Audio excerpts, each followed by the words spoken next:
Hello， 我係程志美，歡迎收睇《請 Sir 開箱之請 Sir 開機》呢個節目，最主要講一啲市場上已經推出一段時間嘅器材。今集嘅主角就係 Lensgo LWM-328C 無線咪啊！而家我就開佢箱睇下佢咩料先。首先睇下啦，呢一個 packing 咧就係用一個 fancy paper 啊嘅做一個 cover 啊，一劏出嚟咧，哇！成個好似一個酒盒咁樣啊，錦盒咁啊，都幾唔環保啊！呢個盒打開睇下先。咁啊有一張感謝信啦，即係多謝你買佢嘅產品啦。有兩個發射，咁啊加埋呢一個接收。呢有包嘢啦，保用證，有份說明書，係啦，係咁多啦。全世界嘅廠都應該要諗下，比較盡量用少啲物料去做嗰啲盒啦。拍嘢嘅人用咧，基本上攞完呢幾嚿嘢出嚟，呢啲盒都冇用嘅，掉得噶，所以都唔使做咁靚。好啦，咁睇下啲咩嘢先。咁啊有兩個啲 LED 咪啦，唔知點解係國內出嗰啲係咁大粒，我另外買另外啲牌子都係嘅，嗰啲 LED 咪都係比較大粒啲。有個海綿啦，有個咪夾啦。其實呢個咪個樣都幾唔得，我都幾唔中意呢一種咪夾嘅，因為咧我都曾經用過呢啲咪夾咧，係好容易爛嘅。其實可以做好啲啊，我唔明係咪做一支咪嗰啲咁嘅配件係好貴咧，定係要慳得好緊要咧？呢啲咪夾咧，嗰個夾住個咪嗰個物料咧係啲塑膠嚟嘅，因為其實拍多幾次就爛嘅呢啲。同埋有時唔好話拍佢出嚟啊，就咁可能擺個盒度，有時唔覺意撞到就已經爛嘅呢啲。呢個應該係個 hot shoe 啦，就裝喺個接收度啦。咁啊，另外有兩條線，呢條駁落去 cam 嘅線，呢條線咧就應該俾你可以駁落去嗰啲手機度嘅。咁啊，發射同個接收咧，其實一望落去咧個樣咧，即係有啲似Sony 嘅牌子啊，因為呢度可能黃色啦。咁但係咧，其實佢啊成個物料都係塑膠嘅，都幾輕身嘅，不過未裝電啦而家。咁啊，同埋佢有水點嘅暗紋喺度啦，其實都幾靚嘅。咁呢個就係個接收啦，呢度有個紅外線嘅，應該嚟做對應嘅。輸出嘅 output 啦，3.5啦，呢個就 monitor 啦。另外就係呢個就電池盒，就用2A 電嘅。咁同埋呢度有個 USB-C 插口，就可以俾你嚟叉電用嘅。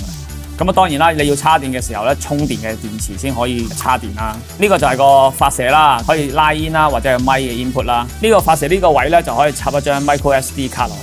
呢度都有個紅外線，對應翻個頻道嘅，亦都係用2A 電啦。咁啊，亦都有個 USB 嘅叉電啦。咁啊，呢套咧就係有兩個發射，就加一個接收嘅，即係可以同一時間收兩個人聲。而呢兩個發射入到呢個接收度咧，就可以分翻開兩個 channel， 亦或者可以 mix 埋一齊嘅。拍片要收音收得清楚都基本嘢，同埋都好重要噶啦。咁啊，以前買一套好似我手頭上呢一啲咁嘅 Sennheiser 呢啲嘅無線咪咧，都講緊5-6千蚊一套噶啦。而家啲廠咧就越出越細，同埋咧就價錢咧就越嚟越平啊。咁但係我今次咧就講呢一個 Lensgo 咧，絕對啊真係唔係細啊，即係同呢啲 Sennheiser 呢啲嘅 size 咧差唔多大。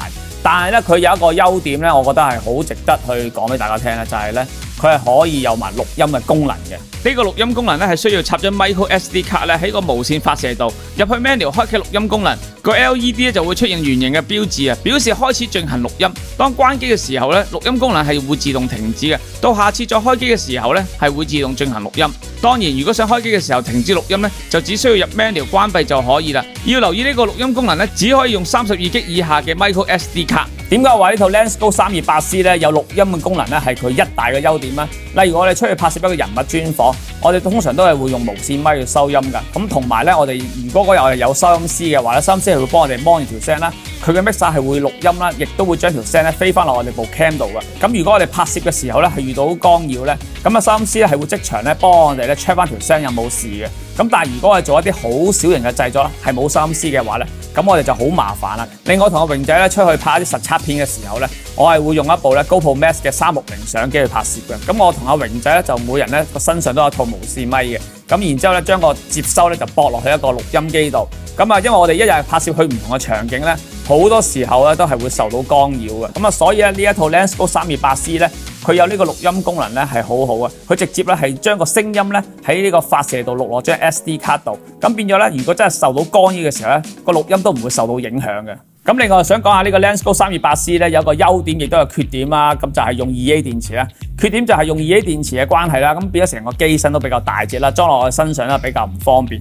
就唔同得呢啲咁細型嘅無線咪咁有內置電池啊，廠方就話可以用到4至5個鐘頭啦。咁有時候我同阿榮仔做一個拍攝咧，都頂唔到1日嘅，咁可能我同阿榮仔有時拍一個開箱都差唔多講緊係6個鐘頭啊，出去外拍。佢冇電嘅時候咧就麻煩啦，我哋就要另外咧就插一個外置電池，咁變咗就好唔方便。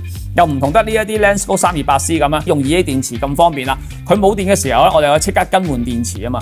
2A 電池到底喺呢一套無線咪度可以用幾耐呢？我用鹼性電池咧去進行一個電量嘅測試。首先兩個發射器嘅頻率咧選擇最高嘅頻率，而其中一個發射器咧係會同時進行錄音。測試結果係有錄音嘅發射器咧，大概3小時48分鐘咧就會關機啦。冇錄音嘅發射器咧，大概5小時就關機。呢套 Lensgo 328C 有99個頻道，有3個方法去配對個發射同埋個接收嘅。第一就係手動選頻，只需要喺發射同埋接收選擇相同嘅頻道就配對完成。第二，紅外線配對，先喺發射選擇頻道，再將發射器及接收器嘅紅外線窗口互相對準，然後喺接收器 menu 選擇紅外線配對，接收器嘅頻道就會自動選擇發射器相同嘅頻道。不過我個人覺得咧呢一個紅外線配對咧都真係有啲廢廢地嘅，諗唔到有咩原因要用佢啊！感覺上咧就係我用手動嘅調校頻道咧仲方便。第三，自動選擇頻道，首先喺接收器 menu 選擇自動搜頻，廠方就話呢一個自動搜頻功能，接收器喺現場環境會選擇一個冇干擾嘅頻道，選擇頻道之後需要自行喺發射器度選擇接收器相同嘅頻道，咁先可以配對完成。我而家咧就係用呢一個 Lensgo 328C 咧，就去試下咧佢究竟可以接收嘅距離有幾遠啦。咁我而家就行呢條大直路測試下先，開始。喺呢個 Lensgo 328C 嘅發射器 menu 裏邊咧，發射頻率咧選擇高頻率嘅時候咧，廠方就話最遠距離可以去到150米啊，而選擇中頻率只可以去到100米，但用電量咧就會較少嘅。一路咁行緊啦，我都呢個位置應該都差唔多行咗有接近780米啊，而家好啦，繼續行我而家。咁啊，唔知個聲音點啦。咁啊，不過如果真係收唔到嘅話咧，我本身而家嗰個發射器嗰度咧都裝咗張 SD 卡嘅，都係同步錄緊音嘅。呢一段路大概總長都有120米啊，大概60-70米呢套無線咪就開始受到干擾啦。個人啊覺得咧做一般製作其實好少咁遠距離嘅，真係要去到150米拍攝咧，建議都請翻個收音師幫下手啦。總結翻 Lensgo 328C 呢一套無線咪咧，有錄音嘅功能咧係佢一大嘅賣點啊。不過錄音嘅時候咧睇唔到錄咗幾多時間啦，同埋睇唔到張卡究竟錄咗幾多 file 喺裏邊嘅。咁啊有時候都懷疑緊佢究竟有冇錄到音啊。希望佢日後再出同類型嘅產品咧可以有所改善啦。另外咧呢一個無線咪都真係比較大部噶。咁如果將來可以出一啲咧又細部有錄音功能，同埋可以用一啲咧可換式嘅充電池咧，咁就 perfect 啦。今日都好高興啊，揾阿 Andy 幫我手啊！咁啊 Andy 都係一個 cameraman 嚟，幫我哋一齊去做 job 嘅。中意呢條片嘅朋友，麻煩俾個 like 我啦，鼓勵下我啦，記得訂閱埋我個 channel， 同埋最緊要就係咧 follow 埋榮仔 IG， 同埋 like 晒佢所有相，由第一張直到永遠啦。咁啊順便咧都 follow 埋啊請 Sir 開箱嘅 IG， 同埋 like 埋 Facebook 嘅專頁啦。有咩問題歡迎大家留言，多謝謝謝，多麼眼呢多個張 master， 감사합니다，thank you，拜拜。最緊要大家身體健康。